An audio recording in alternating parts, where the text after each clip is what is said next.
Agora deu certo, Samuel? Boa noite a todos, tudo bem com vocês?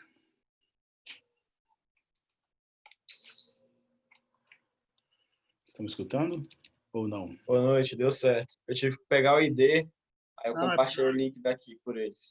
não, mas eu também não estava na sala, eu tenho que entrar primeiro. Estava ajustando Não é aqui. porque o link que estava lá no Canvas, Ah, a gente não estava dando certo não. Eu tentei entrar, aí ele aparecia a própria página do Canvas. Aí eu copiei o ID e entrei pelo ID. entendi, mas de qualquer forma vai ficar gravado para vocês. Né? Vai, eu mandei aqui na sala, o povo já está entrando. Show de bola. Boa noite, professor Arthur. Vixe Maria, que é isso, menino? Você tá bem?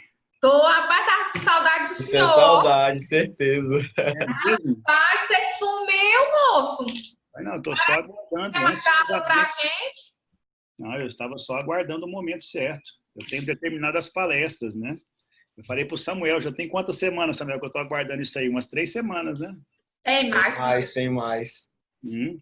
Tem Falei, mais? meu Deus do céu, cadê a aula? Que vocês não estão vendo esôfago e estômago, que é a minha primeira palestra do SOI 4. Cadê o pessoal? Ai, ai, ai. E aí, como é que vocês estão? Tudo na paz? Tranquilos? Ansiosos para ver se retorna, sim ou não? Sim. Não. Ô, prof, Diga. as aulas estão sendo, tipo assim, 2 vezes a cada 2 semanas, práticas? Você não sabe dizer? Aulas práticas? Você sabendo que a divisão está sendo assim? Não, mas as nossas, Larissa, vai voltar ao normal. Esse esquema de revezamento de aulas práticas é para o povo que estava tendo agora. Mas aí autorizaram, aí eles vão fazer normal, toda semana, aula prática. Sério? Meu Deus! Eu achei que a gente ia demorar muito para conseguir colocar no dia, né? Por desse jeito. Mas aí vai colocar do 4º período, Samuel? Agora? Isso, a gente vai repor só depois, quando finalizar. E aí depois vai ser o 3º, né? Que você falou. Isso.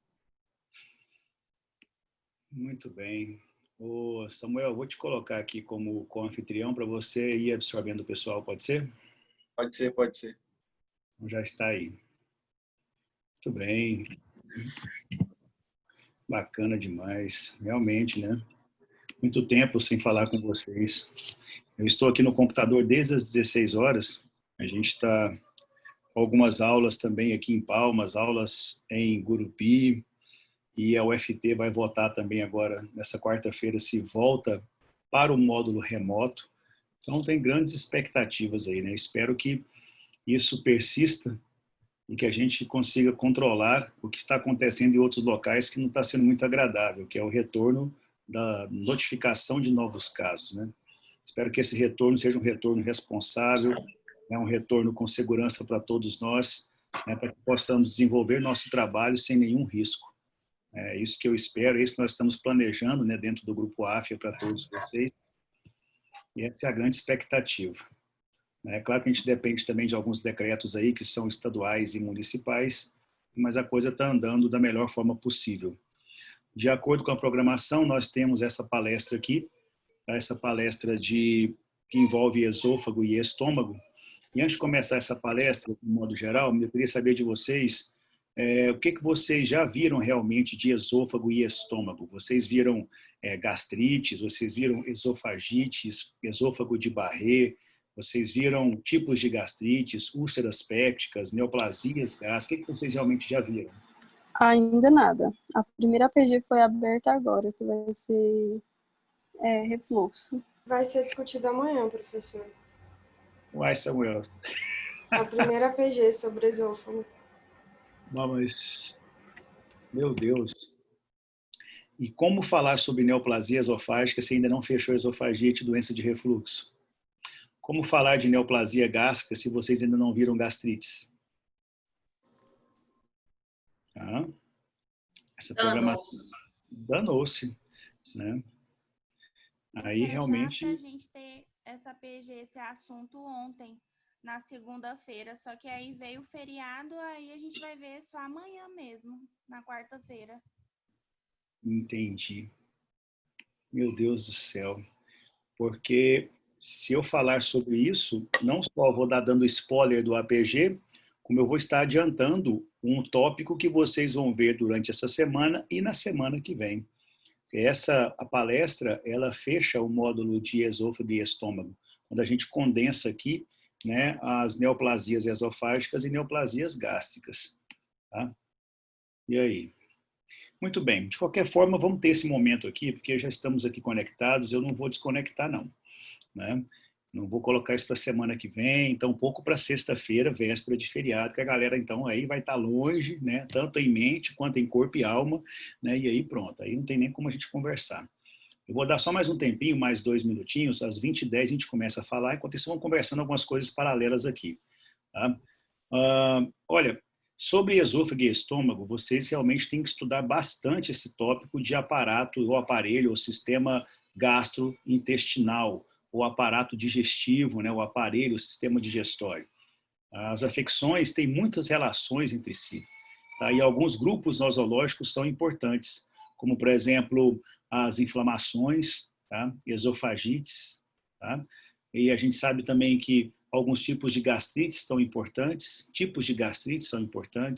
passando também para o intestino, as colites, as enterocolites. Então, toda vez que for estudar, preste muita atenção nos grupos nosológicos. É claro que existem malformações congênitas que envolvem o esôfago, como a atresia esofágica e tal, com fístula traqueosofágica. Há algumas malformações que envolvem o estômago e o intestino, como a gastrosquise, a onfalocele, a estenose hipertrófica do piloro. Tá? Algumas malformações que envolvem o intestino, como duplicações de alça intestinal, né? Alguns tipos de má rotação do aparato intestinal. Existem malformações que envolvem todo o aparelho gastrointestinal. Agora, os grupos nosológicos mais importantes e prevalentes na prática clínica são os processos inflamatórios, infecciosos, né? Vocês vão tratar muitos casos de esofagites. Ah, mas eu estudei apenas refluxo. Cuidado, a doença do refluxo esôfago-gástrico ou gastroesofágico é um tipo de afecção ou moléstia que predispõe a uma esofagite química. Mas é apenas um tipo de esofagite química. Mas tem esofagite que é inflamatória e infecciosa. Exemplo por vírus, citomegalovírus, HPV vírus. Tá? Existem infecções esofágicas por alguns tipos de parasitas, por eumintos, por bactérias. Tá? Existe infecção no esôfago até mesmo por tripanossomíase, formando o que chamamos de acalásia, na verdade, uma acalásia secundária por doença de Chagas, formando o megaesôfago chagásico. Então é importante você estudar os grupos nosológicos, começando pelas malformações, dando ênfase nas inflamações, esôfago e estômago, esofagites, gastrites. Olha só as gastrites, gastrites agudas, gastrites crônicas. Professor, mas espera aí, como é que eu vou organizar meu raciocínio? É simples. Se você está estudando esofagite, ou gastrite, ou colite, seja o que for de inflamação, primeiro, se é inflamação, ela tem que ser, ou pode ser, aguda e crônica. E aquilo vale, que a gente viu o semestre passado, o ano passado. Olha, esofagites agudas, gastrites agudas, colites agudas, são inflamações agudas onde predominam fenômenos vasculares e exudativos. E nas crônicas, fenômenos mais reparativos, fenômenos mais produtivos. Você não vai encontrar uma fibrose numa inflamação aguda.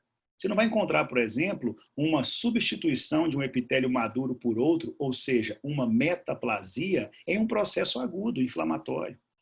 É preciso tempo de agressão. Esse tempo de agressão pode ser intermitente, pode ser contínuo, mas é preciso tempo de agressão epitelial para que ocorra fibrose, uma inflamação crônica arrastada com cicatriz. Tá? É preciso tempo para haver metaplasia, tanto no terço inferior do esôfago, como também no estômago.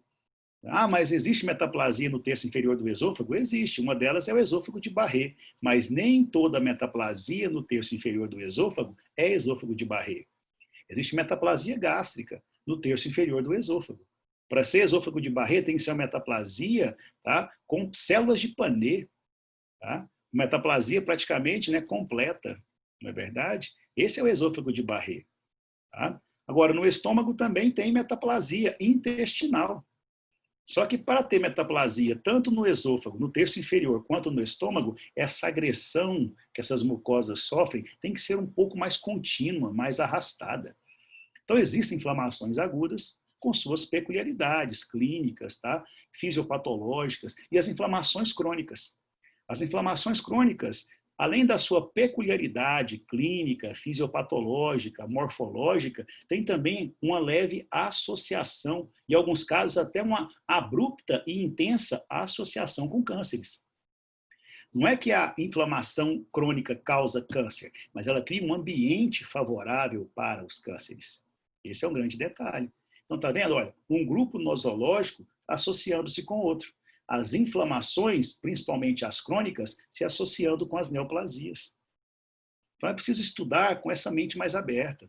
Eu vou estudar, por exemplo, esôfago. O que do esôfago? Os principais grupos nosológicos. Começo com as malformações congênitas, foco bem nas inflamações, passo por os processos degenerativos, entro nas adaptações, finalizo nas neoplasias. A mesma coisa para o estômago, para o intestino, para qualquer tipo de aparelho ou sistema. Para estudar patologia, facilita muito você entender os grandes grupos nosológicos. Tá legal? Então, deixa eu ver o que eu vou fazer com vocês aqui. Já 20h14, a gente está gravando.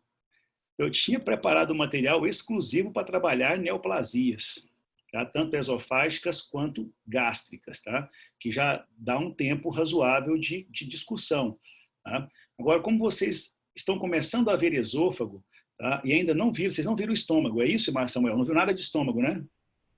Não. A gente abriu o caso de APG para finalizar, era para finalizar na segunda e teve feriado, a gente vai finalizar amanhã. Estômago? E vai abrir outro. Mas é pediátrico, não é... Estômago? Assim. Estômago? Não, estômago não. Ah, vocês viram apenas esôfago. A gente abriu sobre refluxo. Gastroesofágico. Gastrointestinal superior, professor, que é até o estômago. Tá bom. Entendeu? Então, é o seguinte, essa aula aqui morreu. Não tem como eu falar sobre o que eu preparei para vocês aqui hoje, porque vai bagunçar toda a cabeça de vocês, e isso a gente não pode fazer. O que eu vou fazer aqui agora? De um modo pouco apropriado, eu vou fazer aqui uma aula para vocês sobre esôfago. Pode ser? O que vocês acham? Com certeza, prof. Pode dizer. Arrasou, professor. Então é o seguinte, eu não vou projetar nada, porque senão vai dar spoiler demais. E aí, Samuel, a gente tem que marcar para a próxima semana. Aí a gente pode fazer na sexta-feira um pouco mais cedo, porque tem algumas questões religiosas aí que impedem fazer às 20 horas, tá? Porque semana que vem, terça é feriado, não é isso? A gente pode fazer na sexta um pouco mais cedo, 19h30, 20 horas. Tem que ser antes das 18, né? A gente pode marcar um horário, talvez, na quarta à tarde, na quinta, a gente vai organizando. Eu vejo com você depois um outro horário para fazer essa palestra de neoplasia esofágica e gástrica. Se não der certo semana que vem, a gente faz na posterior. Certo. Muito bem. Vamos lá. Sobre esôfago. Tá? Primeira coisa, quanto mede um esôfago? Um esôfago depende muito, né, de qual o seu parâmetro, qual o seu ponto de referência para medir o esôfago. Tá? Se você for medir da arcada dentária superior à junção esôfago-gástrica, esse esôfago mede cerca de 40 centímetros de comprimento. Se você retirar da arcada dentária superior e começar a medir pelo esfíncter esofágico inferior, na altura aqui de C6 e tudo mais, tá, você vai ter uma medida aí reduzida de 15 centímetros. Então, o esôfago passa a medir 25 centímetros de comprimento. A medida correta é a medida da arcada dentária superior, até a junção esôfago-gástrica. Isso dá cerca de 40 centímetros de comprimento. Tá certo? Então, preste atenção. Essa é a medida do esôfago. Carlos, seu microfone está aberto. Obrigado. É o seguinte, a primeira coisa é essa. Agora, o esôfago continua aberto. Deixa eu fechar aqui. Bom, pronto, obrigado. O esôfago é um tubo muscular oco. Tá? A sua mucosa, ela é uma mucosa, né, composta por um epitélio escamoso estratificado não ceratinizado. Então, toda a mucosa esofágica é composta por epitélio escamoso. Isso é muito importante. Se não houver nenhum tipo de agressão no terço inferior do esôfago, crônica, esse paciente não vai ter uma mudança do epitélio, uma substituição do epitélio no terço inferior do esôfago. Então, se ele não tem doença de refluxo, se ele não tem nenhum tipo de agressão, nenhum tipo de esofagite crônica, ele só tem no epitélio esofágico células escamosas. Isso é muito importante. Então, o epitélio padrão do esôfago é o epitélio escamoso estratificado, tá? Não ceratinizado. Agora, cabe um detalhe. Tá? Esse epitélio é sustentado por uma parede. Essa parede é composta por uma submucosa, por uma circular interna muscular, por uma longitudinal externa muscular, e o esôfago não tem serosa, ele tem adventícia. Então, essa é a composição da parede do esôfago. Uma estrutura muscular tubular oca, que mede cerca de 40 centímetros de comprimento, composta por um epitélio escamoso estratificado, não ceratinizado, uma parede que sustenta esse epitélio, e essa parede é composta por uma submucosa, por uma circular interna, por uma longitudinal externa e por uma adventícia. Pois bem, te pergunto, existem pontos anatômicos de estreitamento do esôfago? Existem. Então, anatomicamente, existem 3 pontos de estreitamento do esôfago, que são fisiológicos e anatômicos. O primeiro ponto é na altura de C6, na altura aqui na altura de C6, na altura do músculo cricofaríngeo. Nessa altura do músculo cricofaríngeo, na altura de C6, existe uma constricção fisiológica. E é nessa constricção fisiológica que eu normalmente encontro os divertículos esofágicos. Divertículos de Zenker, divertículo de Leimer, divertículos de Killian, divertículo de Helsing, tá? São formações de bolsas em fundo cego. Então, alguns pacientes, na altura de C6, na primeira constricção fisiológica anatômica esofágica, apresentam alguma formação sacular, porque na hora que ele deglute, a parede esofágica está frágil nessa altura e ele empurra esse esôfago, tá, formando uma bolsa em fundo cego. Aí ele engole o alimento, parte vai para o esôfago, parte fica aprisionado nessa bolsa. Essa bolsa chama-se divertículo. Esses divertículos esofágicos, os mais importantes, Zenker e divertículo de Leimer, são divertículos falsos. Por que são divertículos falsos? Porque ao estudar a parede desses divertículos, você encontra falha de uma dessas paredes. Ou, por exemplo, eu encontro falha da circular interna, falha da longitudinal externa, ou aquele divertículo não tem adventícia. Vou dar um exemplo. O divertículo de Meckel, que é um divertículo lá intestinal, próximo ao ilho, é um divertículo verdadeiro. Então, quando eu examinar a parede desse divertículo de Meckel, todas as camadas estão presentes, desde a mucosa até a serosa. Os divertículos esofágicos, isso cai em prova, os divertículos esofágicos são falsos. Faltam uma de suas camadas. Os principais são de Zenker e de Leimer. Vocês vão encontrar outros na literatura, Helsing, tá? Killian, tá? Tudo bem. Então, existe essa primeira constricção. A segunda constricção é quando o esôfago tem uma relação íntima com o brônquio esquerdo. Nessa constricção, quem faz endoscopia tem que prestar muita atenção. Se ele forçar muito o endoscópio ali, ele pode perfurar o esôfago e atingir o saco pericárdico. Então, existe uma importância clínico-imaginológica e endoscópica, né, para o endoscopista conhecer esse segundo ponto de constricção do esôfago, quando ele cruza, tá, o brônquio esquerdo. Quando ele cruza o brônquio esquerdo, ele se estreita. Isso é fisiológico, anatômico. E o médico que faz endoscopia tem que saber disso. E ao colocar o endoscópio, cuidado ao passar por ali. Se você forçar, você perfura. Então, existe esse segundo ponto, né, de constricção. O terceiro ponto é quando o esôfago penetra o diafragma. Quando o esôfago penetra o diafragma, existe ali um outro ponto de constricção. É justamente nesse ponto de constricção que eu encontro as chamadas hérnias hiatais. Então, para cada um desses 3 pontos de constricção, que são anatômicos, fisiológicos do esôfago, existe uma particularidade clínica. A primeira constricção, na altura de C6, é onde eu encontro os divertículos esofágicos. A segunda constricção é onde eu tenho que tomar cuidado com a endoscopia. E a terceira constricção, quando penetra o diafragma, ali eu encontro as hérnias hiatais, ou hérnias diafragmáticas. Tá? Então, olha só, a anatomia é importante. Tá? Não entender a histologia é importante. Porque veja só, se o paciente, por exemplo, tá, ele tem uma inflamação esofágica, e essa inflamação ocorre por um processo infeccioso, como, por exemplo, a infecção por um Trypanosoma cruzi. Quando o paciente tem contato com Trypanosoma cruzi, tá, esse micro-organismo ele acaba tendo tropismo por células ganglionares. Essas células ganglionares promovem a motilidade esofágica. São as células do plexo, tá, de Auerbach e plexos de Meissner, que são os plexos intramusculares e submucosos. Esse micro-organismo Trypanosoma, ele tem tropismo por essas células ganglionares e as destrói, provocando uma resposta inflamatória crônica, granulomatosa, na parede do esôfago. Resultado, quem tem doença de Chagas, tá, e inflamação com infecção lá no esôfago por tripanossomas, tá, esse paciente acaba perdendo a motilidade. Ele acaba tendo dificuldade de relaxar o esfíncter esofágico inferior.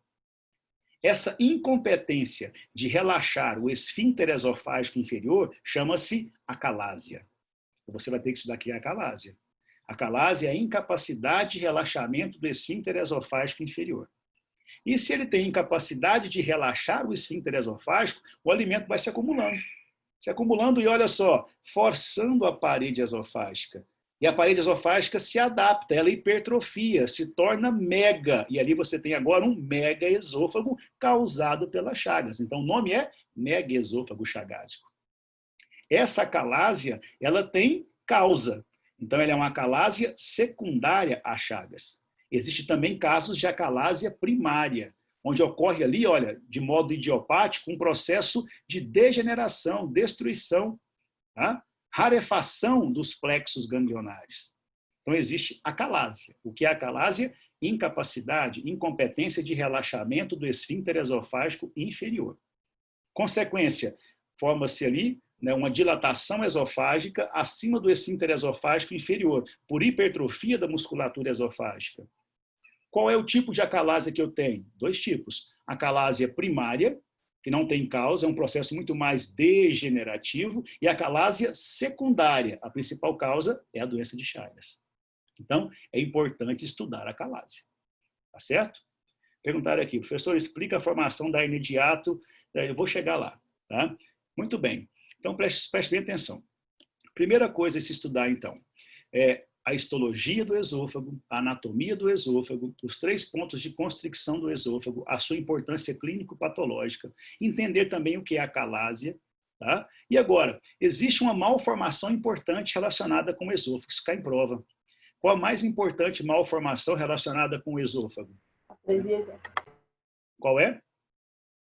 A atresia esofágica associada com fístula traqueosofágica. Isso cai em prova. A atresia esofágica associada à fístula traqueosofágica é a principal malformação que envolve o esôfago. Existem alguns tipos, algumas variantes, A, B, C, D, tá, dessa malformação congênita. É importante você conhecer não só a principal malformação, mas as suas principais variações, tá, porque você vai encontrar isso na prática. Principalmente quem vai fazer neonatologia, quem vai fazer puericultura, quem vai trabalhar na área da pediatria. E se você encontrar uma malformação congênita, você já sabe, a luz amarela acende. É preciso investigar a criança como um todo, porque pode ser que ele tenha outras malformações congênitas que ainda não se manifestaram clinicamente. Bacana? Então veja só, malformações, tá? Acalásia é importante. Tá? Qual é que eu coloco aqui para falar sobre as hérnias? Bom, as hérnias hiatais, elas podem acontecer... Primeiro, existe uma hérnia diafragmática. Essa hérnia diafragmática congênita é um problema muito mais do diafragma, onde praticamente parte do conteúdo abdominal protunde ou passa do abdômen para a cavidade torácica. Existe uma falha na composição diafragmática, e essas falhas permitem a passagem do conteúdo abdominal, alças intestinais, vêm para a cavidade torácica, dificultando o desenvolvimento do pulmão de alguns pacientes, levando a hipoplasia pulmonar, hipoplasia cardíaca, tem até relação com fatalidades, com óbito, dependendo da sua intensidade. Então, essa é uma hérnia diafragmática.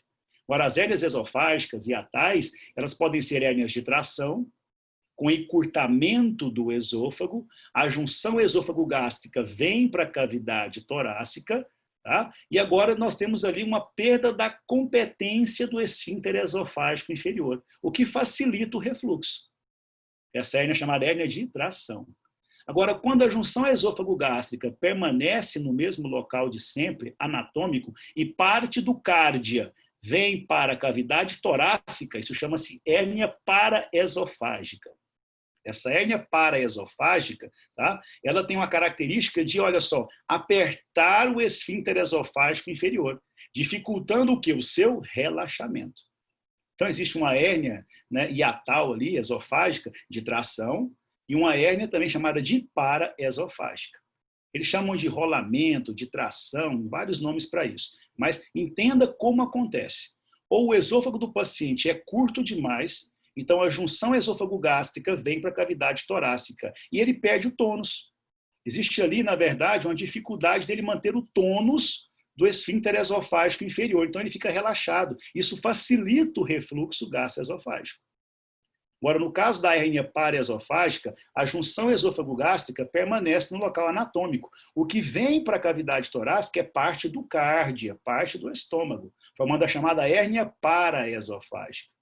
E aí não facilita o refluxo, na verdade, dificulta o relaxamento do esfíncter esofágico inferior.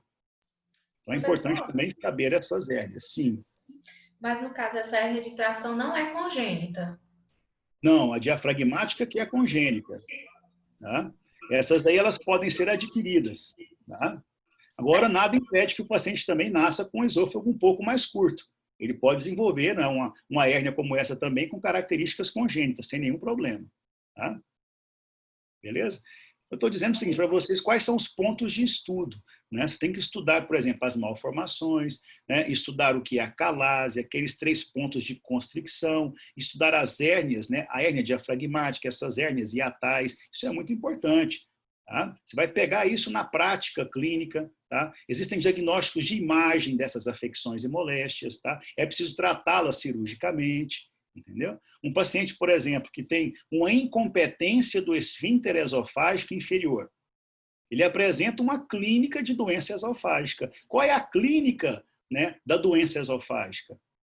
A clínica envolve uma tríade importante. O paciente tem disfagia, dificuldade para deglutir. Ele tem odinofagia, dor à deglutição. Ele tem pirose, sensação de queimação retroesternal. Ele tem regurgitação ácida, sensação de acidez na boca, que indica muito refluxo. Agora, presta atenção, se ele tem uma incompetência do esfíncter esofágico inferior, né, ele tem uma facilidade para desenvolver doença de refluxo gastroesofágico. Tá? Agora, o refluxo não é nada patológico. Tá? O refluxo é fisiológico. Agora, a persistência desse refluxo, persistência dessa agressão química ácida no terço inferior do esôfago, leva à doença do refluxo gastroesofágico. Esse paciente tem clínica de disfagia, odinofagia, pirose, tá? Regurgitação ácida. Então, e agora ele vai ser, né, investigado.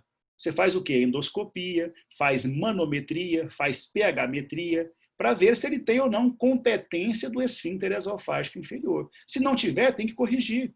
Fazer, por exemplo, uma fundoplicatura, onde você vai corrigir a competência do esfíncter esofágico inferior. Agora, por quê? Para que tratar essa doença do refluxo? Ora, uma agressão química, tá, no terço inferior do esôfago leva à morte de células escamosas, por necrose, por uma ação química. Então, se tem necrose, tem inflamação.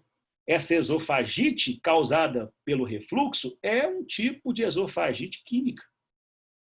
Tá? O problema é que ela é o quê? Ela é crônica, ela é intermitente. E aquele quadro que era agudo começa a se tornar mais crônico, mais arrastado. Lembra? Fenômenos reparativos, fibrose, fenômenos de substituição, como, por exemplo, metaplasia no terço inferior do esôfago. Esse é o grande problema. Não se esqueça que as esofagites têm outras causas. Tem esofagite por vírus, citomegalovírus, HP vírus, herpes vírus, tá? HTLV vírus. Tem esofagite por bactérias, streptococcus, estafilococcus, dentre outros. Tem esofagite, por exemplo, por tuberculose esofágica, tá? Por eumintos, por parasitas. Agora tem esofagite física. A pessoa está tratando câncer de mama com radioterapia. aqueles raios também atingem a mucosa esofágica, destroem as células e causam esofagite por radiação. É uma causa física de esofagite. E também existem causas químicas, que pode ser medicamentosa, pode ser principalmente por agressão química, ingestão de ácidos, ingestão de base tentando suicídio. É um tipo de esofagite química. Então, a causa da inflamação no esôfago, no estômago, no intestino não muda. Podem ser causas químicas, físicas ou biológicas. A esofagite de refluxo é um tipo de esofagite química. Tá? Então, é importante entender isso. Tá? Agora, é claro que ela é uma esofagite, né, que começa aguda e vai se tornando cada vez mais crônica, com seus aspectos de cronicidade. E ela tem achados, tá, não apenas clínicos característicos, mas tem também endoscópicos característicos e também histopatológicos característicos. Então, o diagnóstico preciso de uma doença esofágica inflamatória envolve clínica, envolve endoscopia e envolve biópsia. Para você categorizar bem o esofagite, é importante trabalhar com esse tripé: clínica, endoscopia e biópsia. Para quê? Para eu tentar chegar na causa, na etiologia, no estudo da causa. Saber se é química, física ou biológica. Para quê? Para eu tratar de forma adequada. Então, existe um capítulo gigantesco sobre esofagites. Por que se estuda tanto as esofagites, principalmente a esofagite de refluxo? Porque existe uma certa relação de doença de refluxo gastroesofágico com esofagite de refluxo e algumas alterações pré-neoplásicas e até mesmo com câncer esofágico. Agora, o paciente que tem câncer esofágico, ele tem que ter doença de refluxo? Não. Existe a possibilidade dele ter câncer esofágico sem ter refluxo? Claro. Veja só, o paciente tem o esôfago superior, o esôfago médio e o esôfago inferior. Essa alteração que nós estamos conversando aqui, esofagite de refluxo, tal, ela acontece no terço inferior. Mas e o terço médio? E o terço superior? Cuidado, o terço superior e o terço médio, para quem fuma, para quem ingere bebida alcoólica, para quem toma bebidas quentes acima de 80 graus Celsius, são 3 importantes fatores de risco para mutações nessas células escamosas do terço superior e do terço médio. Então, mesmo não tendo doença de refluxo gastroesofágico, mesmo não tendo esofagite de refluxo, mesmo não tendo esôfago de Barré, vou falar agora o que é isso, tá? O paciente ainda pode ter câncer nas células escamosas. Quais são os fatores de risco? Tabagismo, etilismo e ingestão de bebidas quentes. Agora, qual é a célula que está sofrendo? É a célula metaplásica lá do terço inferior, glandular, do esôfago de Barré? Nada a ver. A célula que está sofrendo é a célula escamosa. E é ela que vai sofrer mutação, dando origem a neoplasias escamosas, ou benignas, nome, papiloma escamoso do esôfago, ou malignas, carcinoma escamoso do esôfago. A principal neoplasia esofágica maligna que predomina em pacientes idosos com tabagismo, etilismo e ingestão de bebidas quentes, tá? É o carcinoma escamoso do esôfago. Agora, essa é a única neoplasia maligna que eu vou encontrar no esôfago? Claro que não. Agora, voltando para a doença do refluxo. Lá no terço inferior, se houver agressão crônica intermitente, por uma agressão química, por um suco ácido com baixo pH, além de inflamação crônica, começa a haver o quê, pessoal? Substituição do epitélio escamoso por um epitélio glandular. Aí é que vem a história. Essas alterações agora são adaptativas. Onde? Lá no terço inferior. Então, veja bem, se o paciente não tem doença de refluxo, não tem esofagite de refluxo, não tem nenhum tipo de adaptação no terço inferior do esôfago, ele só tem células escamosas. Quais são as neoplasias que ele pode desenvolver? Apenas neoplasia de células escamosas. Quais são elas? Papiloma escamoso do esôfago, carcinoma escamoso do esôfago.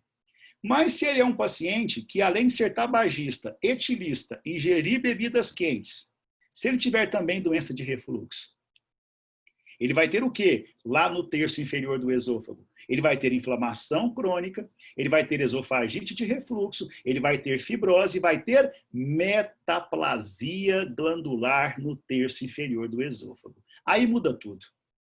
Mudou tudo. Por quê? Porque agora ele tem dupla população celular no seu esôfago. Ele tem célula escamosa no terço superior, célula escamosa no terço médio e tem células metaplásicas glandulares no terço inferior. Então agora, além dele poder desenvolver neoplasias de células escamosas, ele também vai poder desenvolver neoplasia de células glandulares lá no terço inferior. Agora, quais são esses pacientes que podem desenvolver neoplasias glandulares no terço inferior do esôfago? São aqueles que sofreram agressão crônica no terço inferior do esôfago, com substituição de células escamosas por células glandulares. Arthur, mas toda metaplasia glandular no terço inferior do esôfago pode levar a uma neoplasia glandular? Pode. Mas existem tipos diferentes de metaplasia glandular no terço inferior do esôfago? Existe.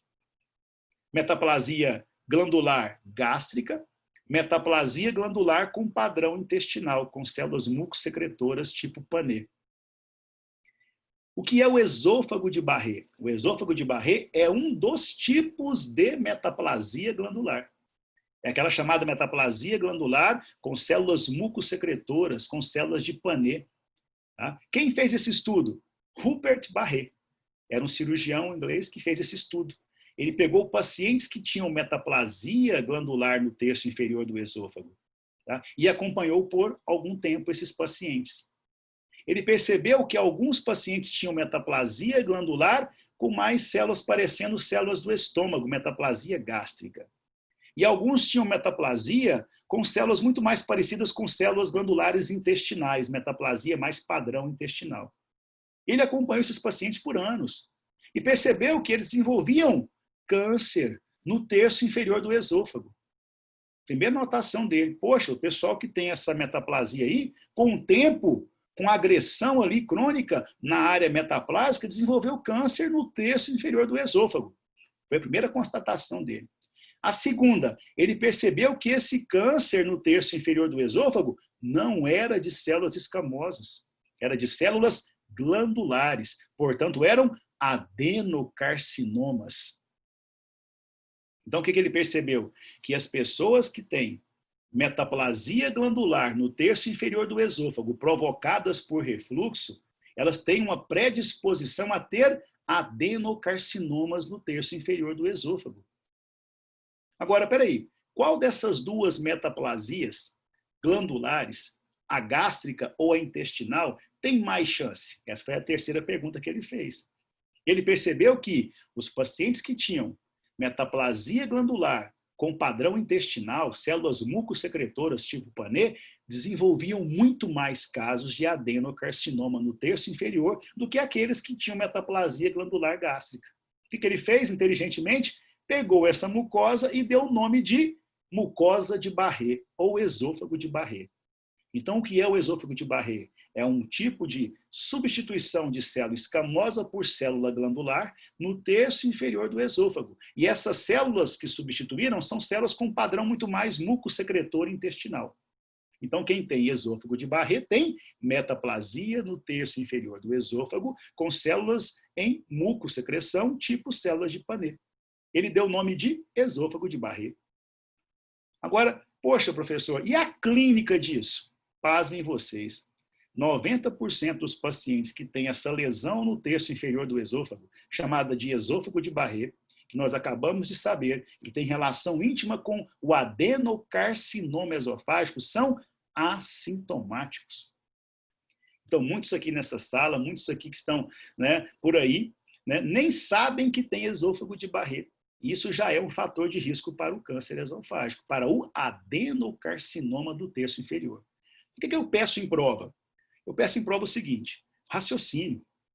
Se o paciente não tem doença de refluxo gastroesofágico, ele vai ter esofagite de refluxo? Muito pouco provável.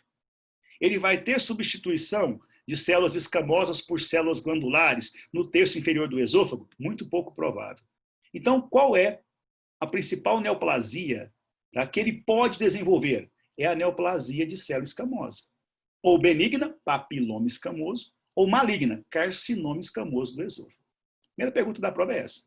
Mas se porventura o paciente adquiriu doença de refluxo gastroesofágico e desenvolveu, tá, esôfago de Barré, ou ele tem metaplasia glandular no terço inferior do esôfago. Aí vem a letra B da minha prova. Quais são as neoplasias agora que ele pode desenvolver? Qual a sua resposta? No terço superior e no terço médio, ele continua podendo desenvolver neoplasia escamosa, ou papiloma ou carcinoma.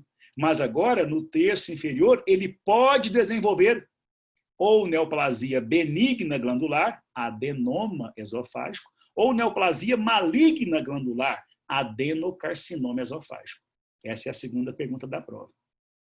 Aí vem a terceira pergunta. Se ele tem esôfago de Barré por uma doença de refluxo gastroesofágico, diagnosticada há 30 anos, tá? Qual é dessas 4 neoplasias a neoplasia que ele mais pode desenvolver? A resposta é adenocarcinoma esofágico.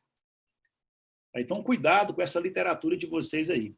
Existem 2 importantes neoplasias, 2 tipos de cânceres no esôfago. Tá? O câncer de células escamosas, carcinoma de células escamosas, e o câncer de células glandulares, o adenocarcinoma esofágico. Esse acontece no terço inferior. Esse aqui, no terço médio, terço superior. Esse aqui, o escamoso, ele tem relação com o quê?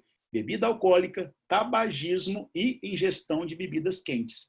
E esse aqui, o glandular, muito mais com doença de refluxo gastroesofágico, incompetência do esfíncter esofágico inferior, e aí vai. Tá? Então, isso é importante ao estudar lá as neoplasias esofágicas. Tá? Veja que existe, então, relação entre doença de refluxo gastroesofágico, esofagite de refluxo, esôfago de Barré e adenocarcinoma esofágico. Se você entender essa linha de raciocínio, você já está avançado no estudo esofágico. Tá? Professor, Pois não? então, no caso, o esôfago de Barré é uma metaplasia glandular. No terço superior e médio, o paciente pode desenvolver a neoplasia de célula escamosa. E no terço inferior, ele pode desenvolver um adenoma esofágico ou um adenocarcinoma esofágico, que no caso são de células glandulares. Exatamente, no terço inferior, metaplásicas. E no caso, para esse do terço, essa neoplasia do terço inferior, os fatores de risco para ela é o tabagismo. No terço inferior, não muito. Terço inferior não, terço superior e médio. É tabagismo, metilismo e a ingesta de bebidas quentes. Isso. Beleza. E para o terço inferior, a doença de refluxo gastroesofágico é um importante fator de risco. Vamos complicar um pouquinho, que está fácil. Pois não, Andressa, pode perguntar. Rapidinho aqui, só voltando um pouquinho atrás, é porque o megaesôfago, ele é uma acalasia secundária? Não, o megaesôfago ele é uma consequência da acalásia, que pode ser primária ou secundária. A acalásia é a incapacidade de relaxamento do esfíncter esofágico inferior, por si só. Isso é a acalásia. Então, a acalásia pode levar a essa dilatação do esôfago a montante. Tá? Agora, se você tem acalásia primária ou secundária, é um diagnóstico etiológico. Então, qualquer tipo de acalásia pode levar ao megaesôfago. Agora, cabe a nós saber qual é a causa dessa acalásia. Se eu conseguir descobrir a causa, ela é secundária. Secundária a alguma coisa, por exemplo, a chagas. Se eu não conseguir descobrir, tem grande chance dela ser muito mais idiopática, de caráter degenerativo. Mas tanto a acalásia primária quanto secundária, que é a sua pergunta, levam à formação de um esôfago dilatado. Ok, obrigada. Imagina. Vamos complicar um pouquinho. É possível o paciente ter esofagite de refluxo, esôfago de Barré e desenvolver carcinoma escamoso do esôfago?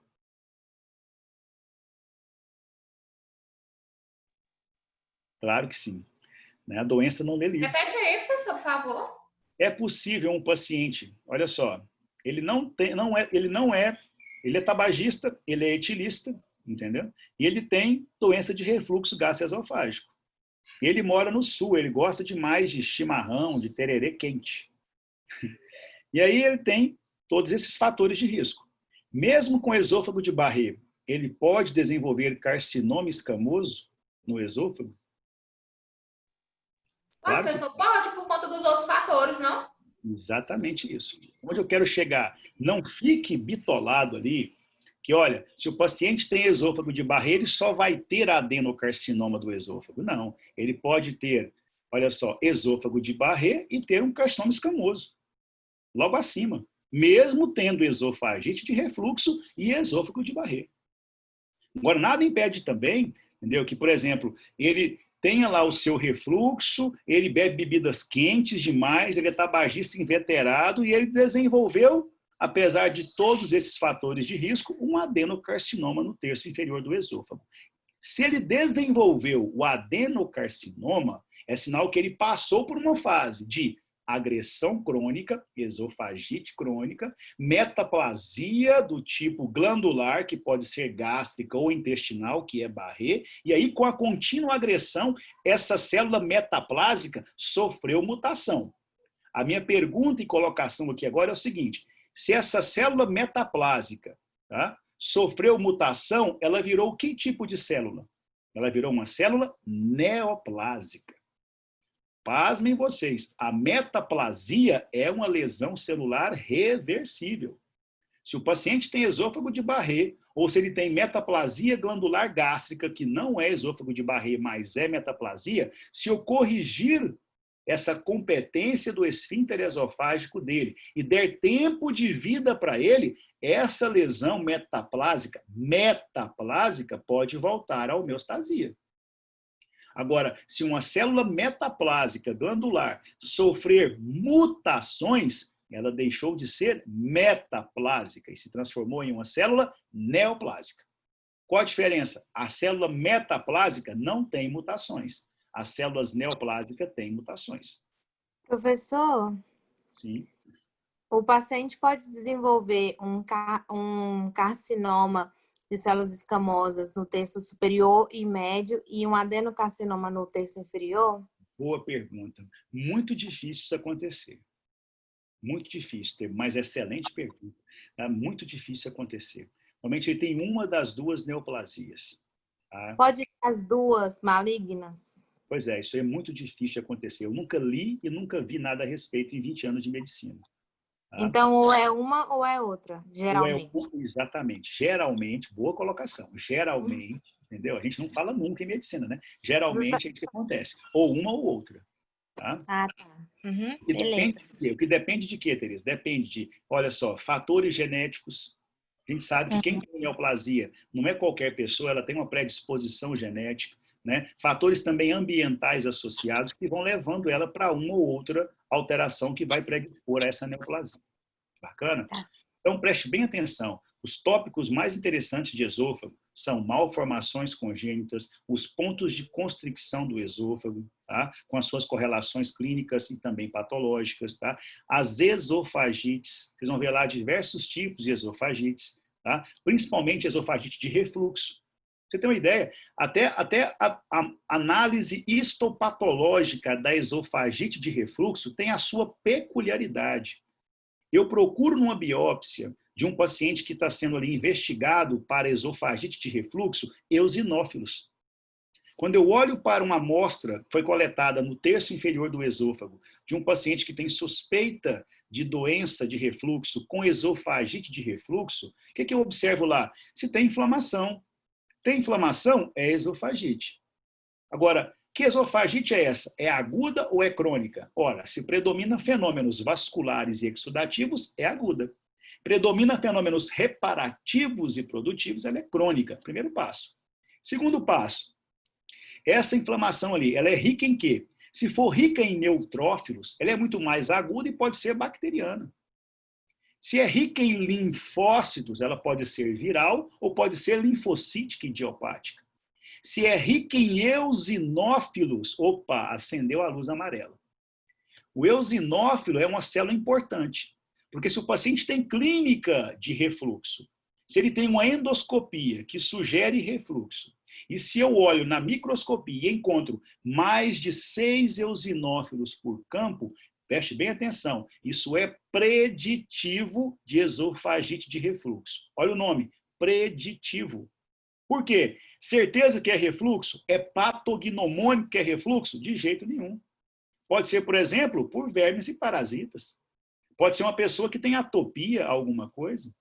Tá? Então, a gente nunca faz um diagnóstico desse, de esofagite de refluxo, apenas com a biópsia, ou apenas com a endoscopia, ou apenas com a clínica. Então, essa relação clínico-endoscópica e histopatológica é crucial para o bom manejo do paciente.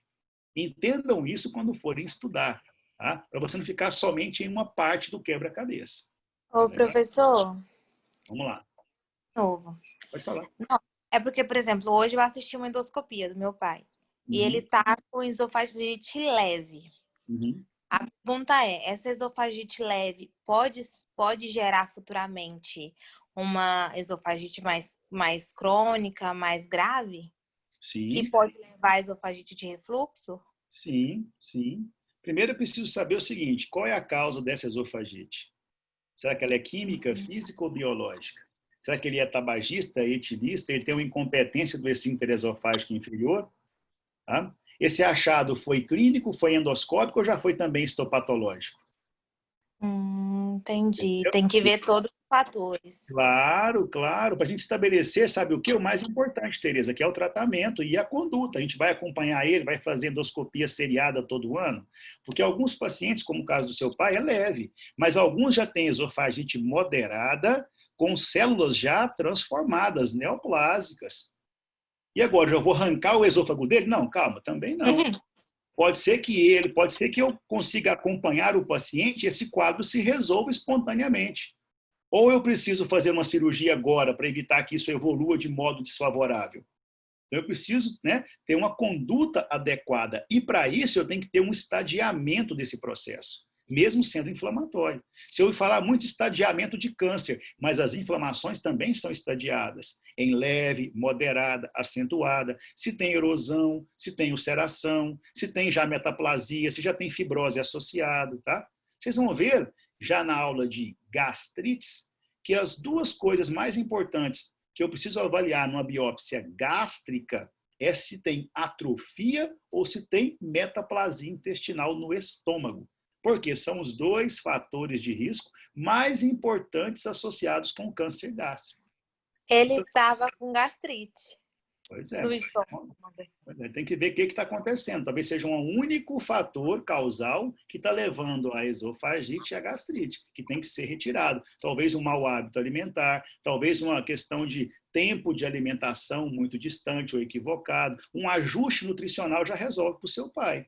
Né? Afastar talvez maus hábitos, como bebida alcoólica, tabagismo e tudo mais, já resolve. Agora, para alguns pacientes, eu tenho que fazer algumas intervenções, ou medicamentosas, ou até mesmo cirúrgicas. Exemplo, alguém que tem a incompetência do esfíncter esofágico inferior, tem que fazer funduplicatura para corrigir essa incompetência do esfíncter esofágico. Agora, vou fazer isso para todo mundo? Não, eu preciso fazer um estadiamento, saber qual é o manejo, entendeu? Agora, esse manejo só sai depois que eu analisar essa tríade, essa clínica, com essa endoscopia e com essa biópsia. Bacana? Obrigada, professor. Imagina. Gente, já foi aí 50 minutos, né? Acho que foi um spoiler bacana para vocês brincarem essa semana, né? A gente vai se encontrar na próximas aí para a gente falar sobre neoplasia esofágica e gástrica. Se tiver mais alguma coisa que eu possa colocar, estou aqui à disposição. Vocês querem um estudo dirigido sobre esôfago? Com certeza, professor. Por favor. Eu vou postar agora há pouco no Canvas, tá? Para vocês. Um estudo dirigido professor, sobre valeu, obrigadão. Sobre esôfago e sobre estômago. Aí a gente marca depois a nossa palestra, semana que vem, já é feriado na terça-feira. Eu não gosto de dar aula na sexta. É segunda, prof. Não, mas... Ah, tá. Aí não vai ser feriado na terça, não? Não. Aqui eles pegaram o dia 5 e jogaram para terça-feira. Pegaram o dia 15 e jogaram para quarta. Não tem Palmas, nem aula, nem segunda, nem terça, nem quarta. Aqui eu não sei, não. Só sei de segunda-feira. Se for o caso, terça-feira à noite estou aqui à disposição. A gente manda ver. Tá? Beleza? Vou postar, então, agora há pouco, em 2 estudos dirigidos. Um sobre esôfago e outro sobre estômago. Vai estudando, resolvendo as atividades lá que você vai se dar bem. Obrigado, valeu, gente. Obrigada. Suas aulas são muito rápidas, professor. Oi? É porque é tão bom o conteúdo e tão bom a aula do senhor que é muito rápida. Não, mas a palestra é só 50 minutos, né? A gente tem que falar pouco. Não, isso que eu tô falando, o senhor fala tão bem que passa assim voando. Obrigado, querido. Não, mas a gente vai se encontrar presencialmente logo, logo. Você vai ver que eu falo demais, né? Não, Samuel? Eu já saiu fora. Eu falo Saudades, muito. inclusive. Grande abraço, gente. Tudo de bom para vocês. Se cuidem. Obrigada pela aula. Abraço, bom descanso. Obrigado a vocês pela presença. Grande abraço.